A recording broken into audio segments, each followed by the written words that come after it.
Salut à toutes et tous et bienvenue pour les tops et les flops de ce Bordeaux-Lyon, les Marinés Blancs qui concèdent le point du match nul à domicile face à l'OL sur le score de 2 buts partout, un but de Rémi Houdin, un but d'Albert Ellis. On regarde tout de suite les tops et les flops et on commence avec ce qui a plutôt bien fonctionné, les tops.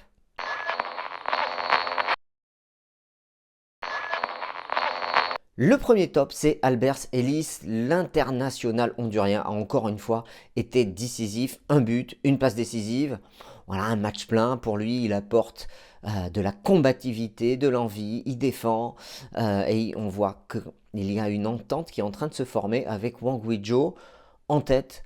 Ses actions sur le côté et son centre pour Houdin qui vient conclure le premier but des Girondins et surtout un deuxième but au terme d'une chevauchée de 30 à 40 mètres et il gagne son face-à-face avec Anthony Lopez. C'est un grand top pour Albert Ellis.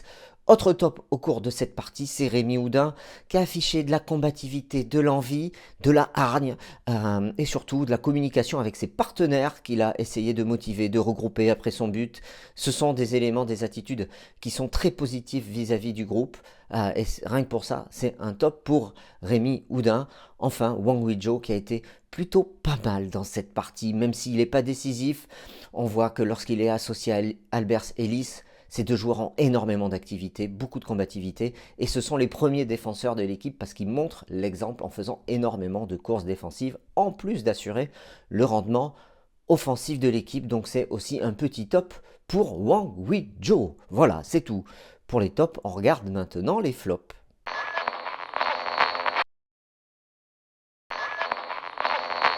Et on commence les flops avec Yacine Adli, toujours ces deux visages chez ce joueur, avec des possibilités techniques au-dessus de la moyenne, mais qu'il ne permet pas d'exploiter au maximum de par ses performances. Alors oui, il est impliqué sur le premier but des Girondins, c'est lui qui décale dans l'espace d'une bonne passe.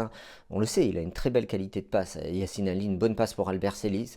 Par contre, ce qui vient ternir sa prestation, ce sont des replacements défensifs légers. Et quand je dis léger, c'est-à-dire qu'on a le sentiment qu'il ne fait pas les efforts défensifs pour l'équipe et il y a une nonchalance qui peut parfois agacer fortement tous les observateurs et peut-être même aussi ses coéquipiers. Donc c'est un flop pour Yacine Adli.